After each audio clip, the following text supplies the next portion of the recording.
The following is a presentation of the WRAD Talk Network and New River Radio Group.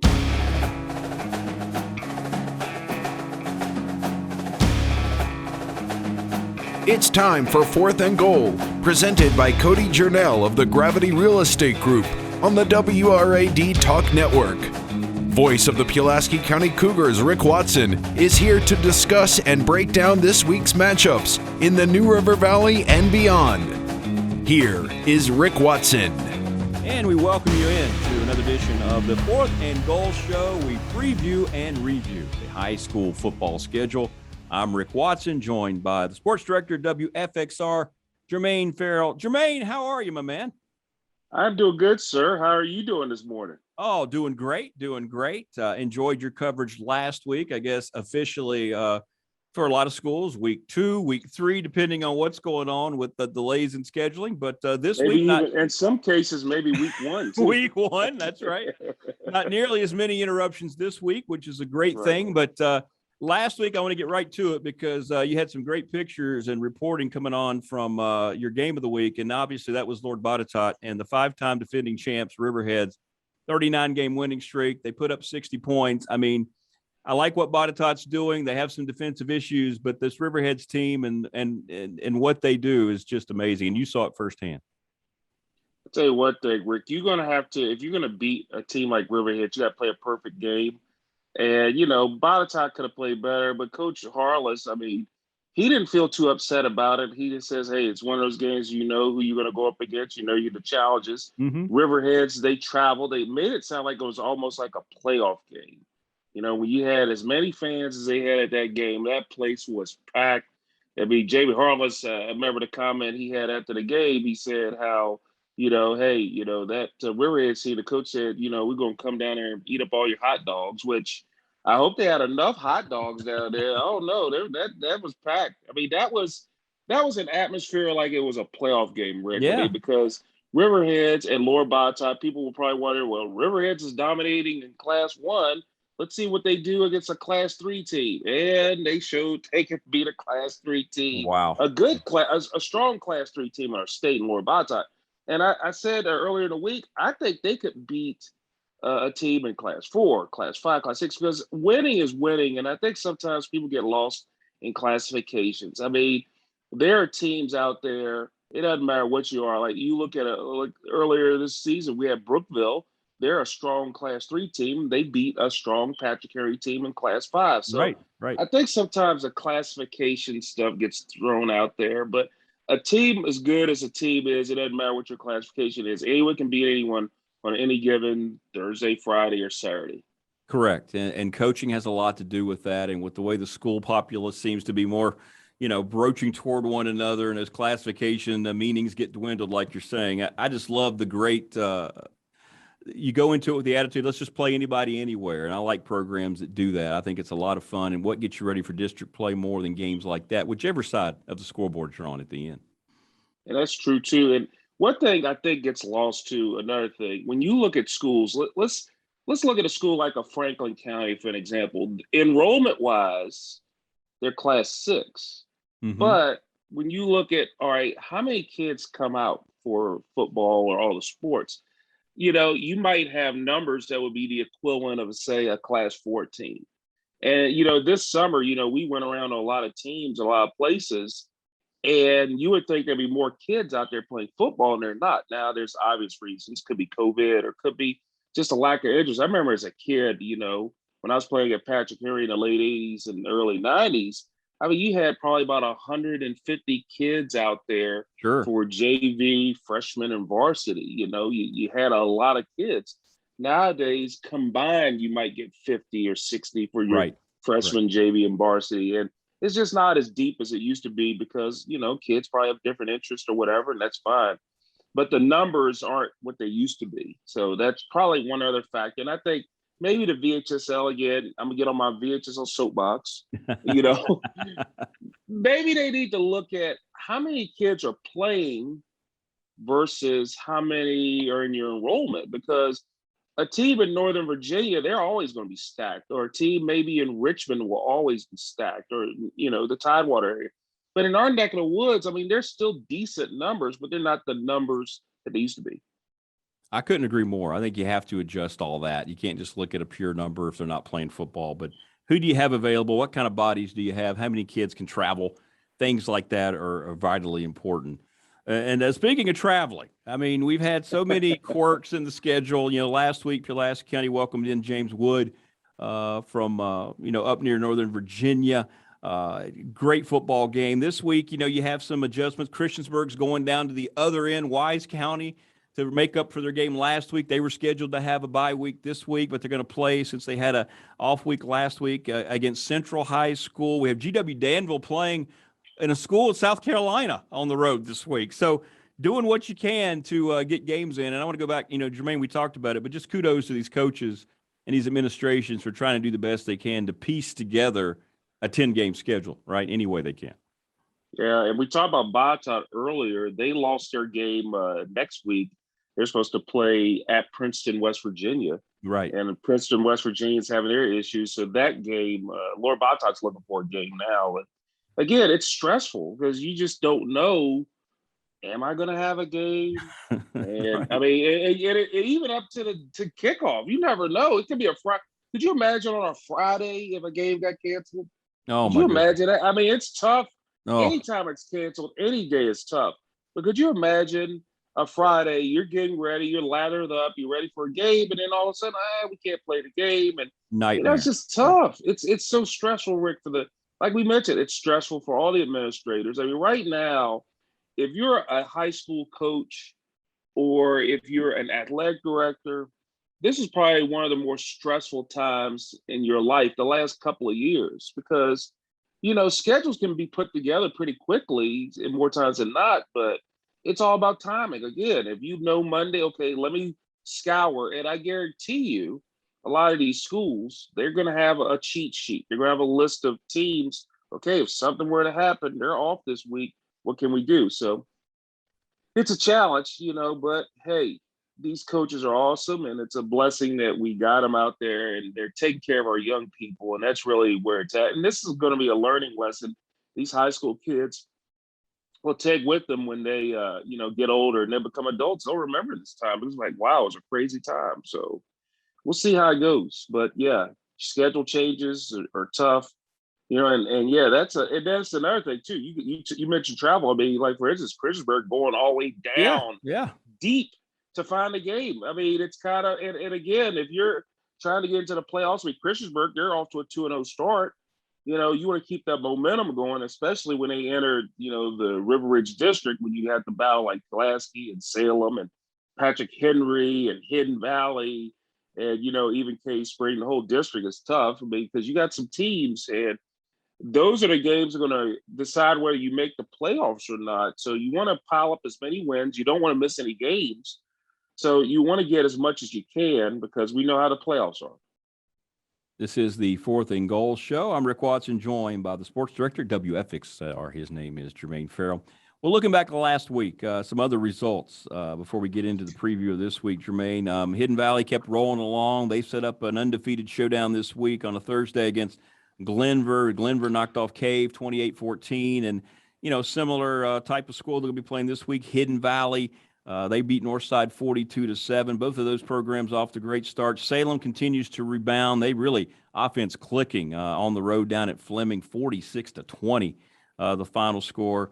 I mentioned what happened at Pulaski County, a back-and-forth game. It was nice to see your folks there, by the way, covering that game in Dublin. And James Wood scored late, a very controversial call at the end, but nonetheless, it was a very good football game. Blacksburg fell a point short. I mean, we saw a lot of very close football games. Radford, Michael Chris, 3-0. And, boy, what a big one this week in the NRV when Galax comes to Norm Lindenberg Field. Well, you threw a lot at me there, didn't you? I did. I bounced around there, didn't I? I know. I'm gonna have to catch up. I was looking at my notes here. I was just thinking, okay, let me see if I got it. Okay, there you go. Well, I'll start off with Salem and William Fleming. That game was close. I mean, you got athletes again. Jamar Lovelace doing a great job with William Fleming.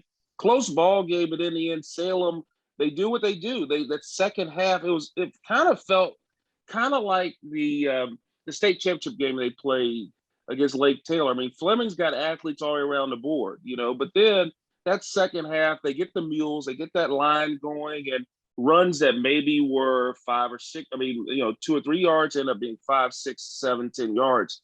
Chauncey Logan, one of their stars on the team, he does a great job there. And then Wilson, their quarterback. And they got athletes. They don't rebuild, they reload. So it was a good win for them. As far as Pulaski and James Wood, a tough one, but James Wood's a tough team too.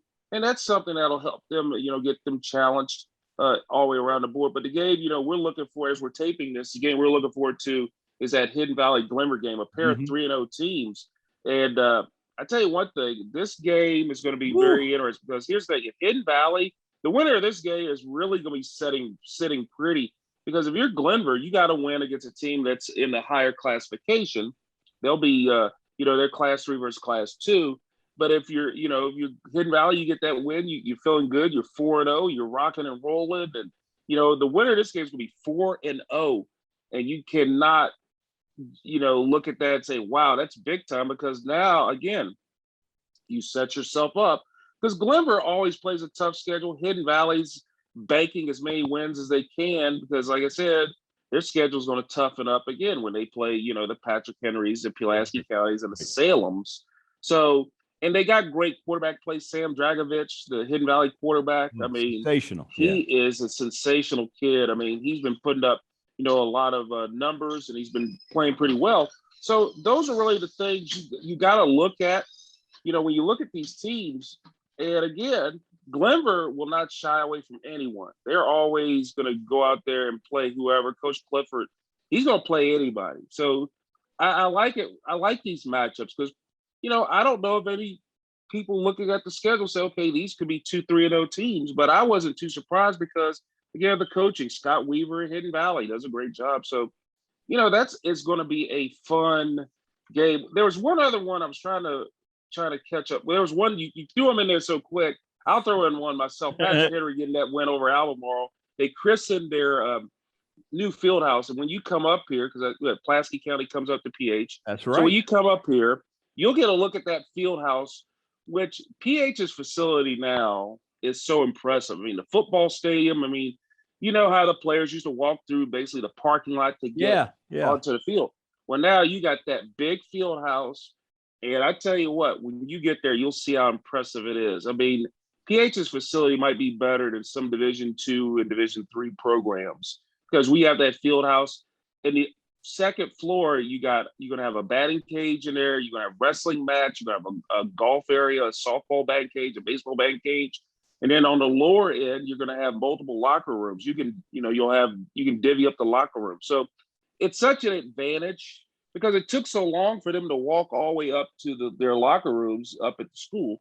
But now they don't have to do that. So it is impressive. And you'll be blown away. You're going to be like, Jermaine, you weren't kidding. I mean, a $3 million, well, actually, it came under budget. It was, I think it was like $2.5 million, which PH really is needed that facility because, when you look at it, they redid Patrick and William Fleming. They built those schools and redid them in 2007. And now PH needed a field house. And, the booster club and the school got together and, they did it right. They just didn't throw up a field house. They said, look, we're going to get after it. So you'll look forward to seeing that. But yeah, that was a big win there for them. So a lot of good games coming at you. One school people need to look at is Liberty Christian too, because they had a big win over Franklin County, 56-26. And I tell you what, Woo, that league is Seminole. My Seminole. Well, look at the Seminole. EC Glass 3-0 undefeated. Heritage, they're 2-1, but they lost to a good Dinwiddie. And here's the thing: there's no apologies losing to Dinwiddie. They're always going to be one of the top teams in Class 4.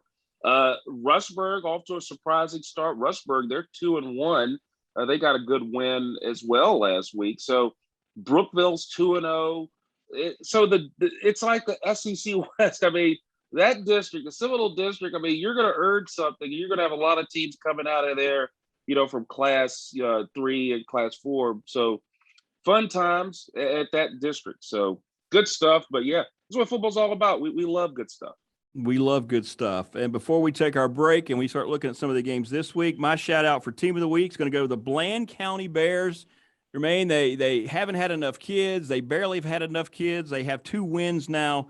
They got their second win over Rye Cove, 28-14 this past week. Earlier they had knocked off Craig. So kudos to all the coaches and the kids in Bland County for getting some dubs. I like that, fighting through some adversity with low numbers. That's really cool. Great story. Great story for them.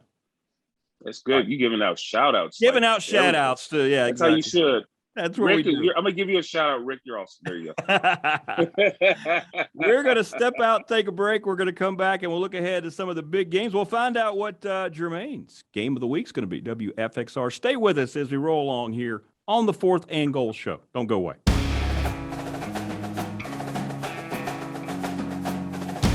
Now back to more comprehensive high school football coverage in the New River Valley on Fourth and Goal, presented by Cody Jernell of the Gravity Real Estate Group on WRAD. Here once again is Rick Watson.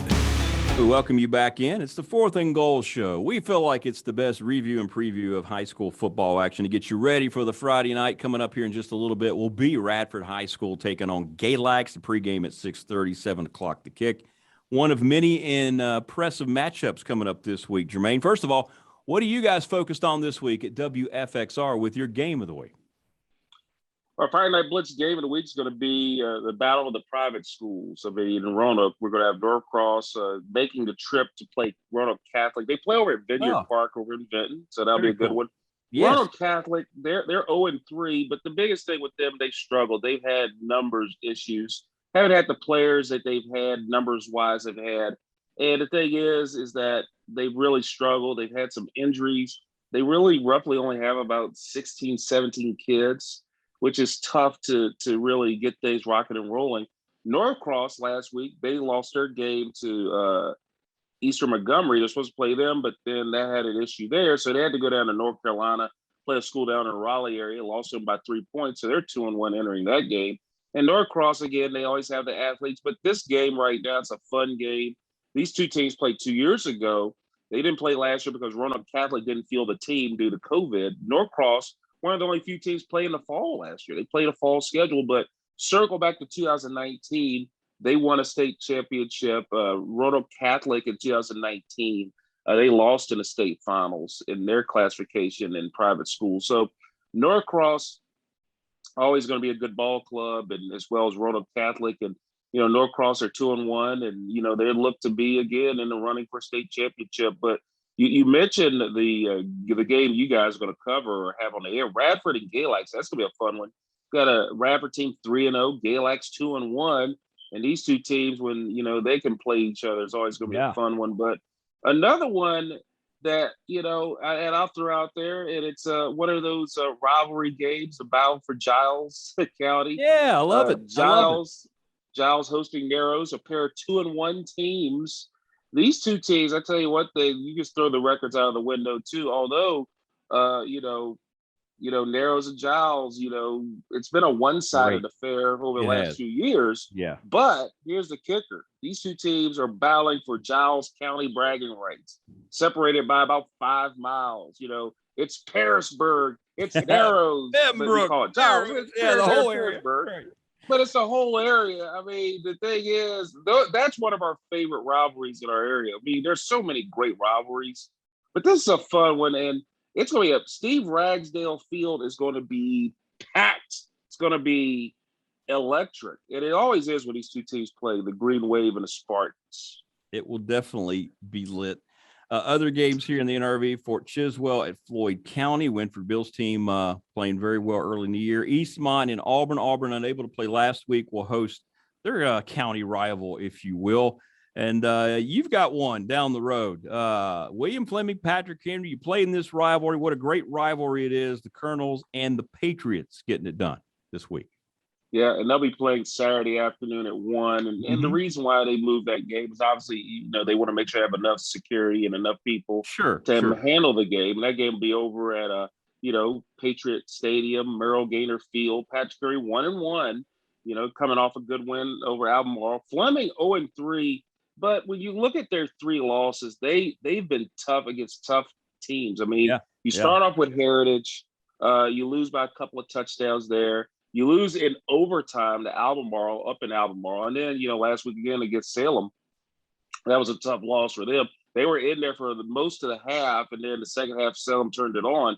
But again, when you look at this game, you can throw records out the window. Now, Patrick Pierce won the last 5 meetings in this matchup. So PH going for their 6th straight win over Fleming. And I think this is going to be another competitive ball game. I mean, it's going to be Saturday afternoon. It's going to be under the natural lights, the sun. The natural light, the big orange orb. Yeah, or if it's cloudy, we might not be able to see it. It'll be under the clouds. But yeah, it'll be a fun one. And then another rivalry game out of the Hill City, EC Glass taking on Heritage at City Stadium for the Jug Bowl. The PH Fleming games for the Noel C. Taylor Classic. They will go back cup. But the Jug Bowl over in Lynchburg, EC Glass, they're 3-0, Heritage 2-1. Heritage is pretty much, for the most part, has had the number in the series. You know, Glass 1-1 here or there, but Heritage has really dominated this series. You know, they've had classics over the years, not just recently, but over the years. This has been close games. But when you have the Jug Bowl on the line, 2:00 City Stadium, you got EC Glass and Heritage. So Saturday is like rivalry Saturday because we got Patrick Henry and Fleming and Heritage and EC Glass, the battle for the Star City and the battle for the Hill City.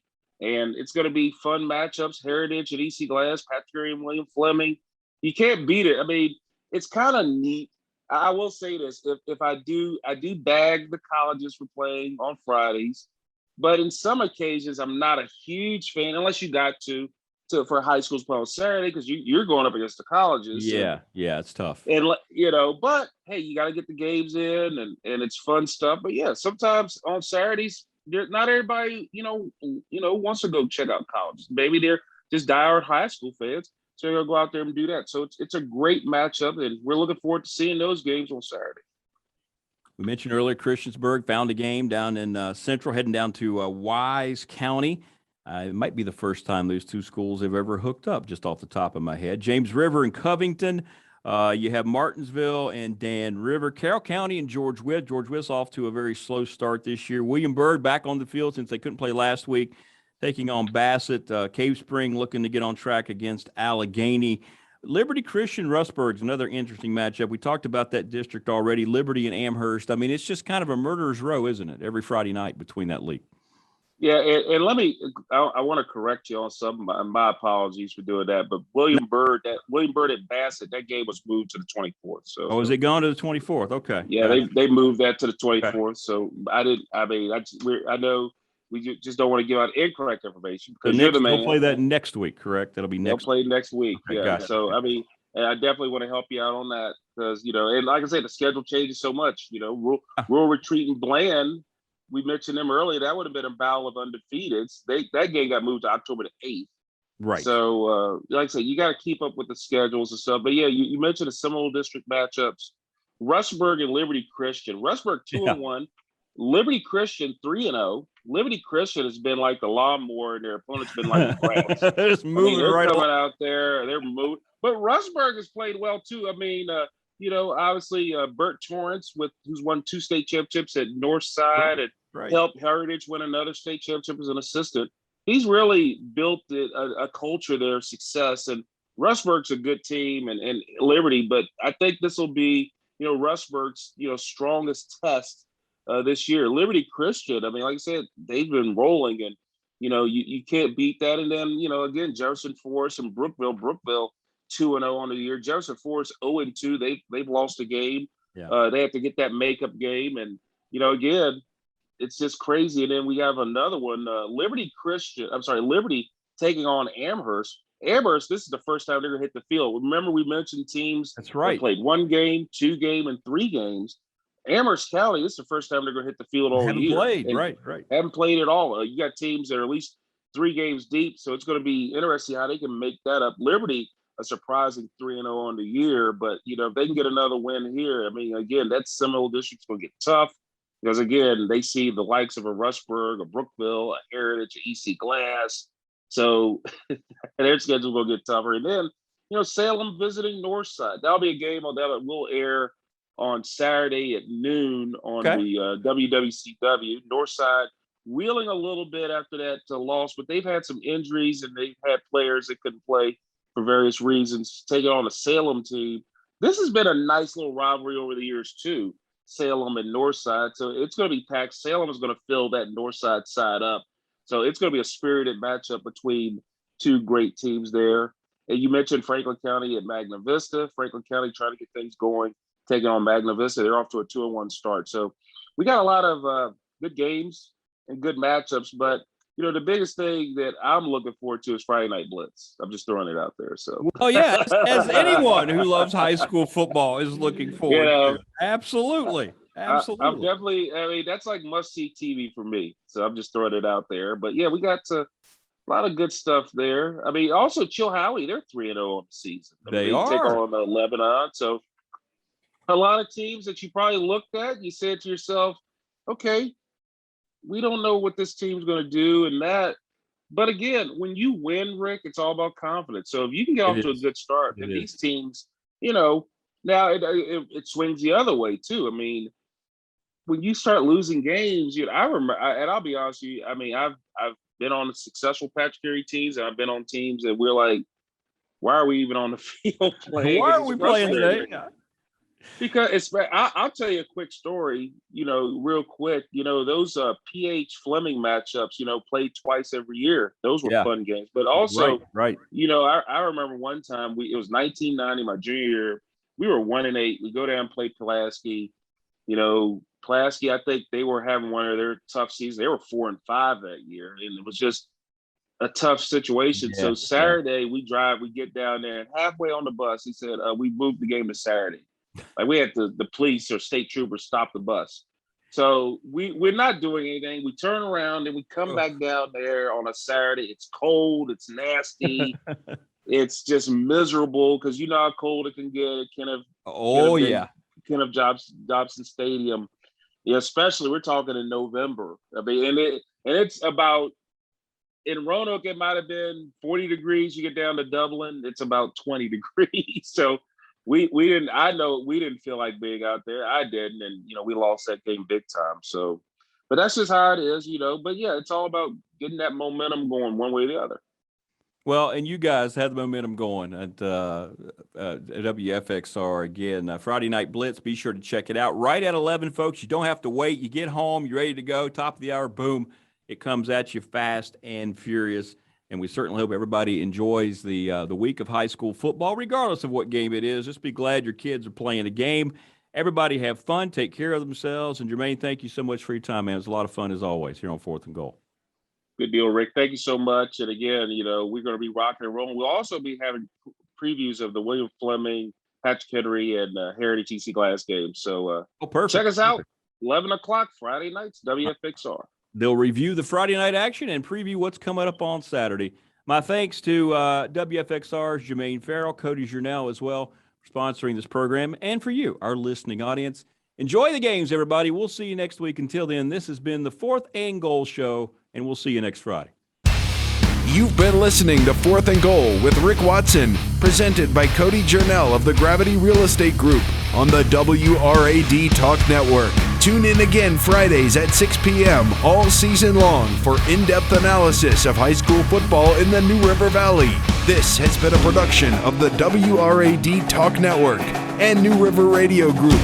Copyright 2021. All rights reserved.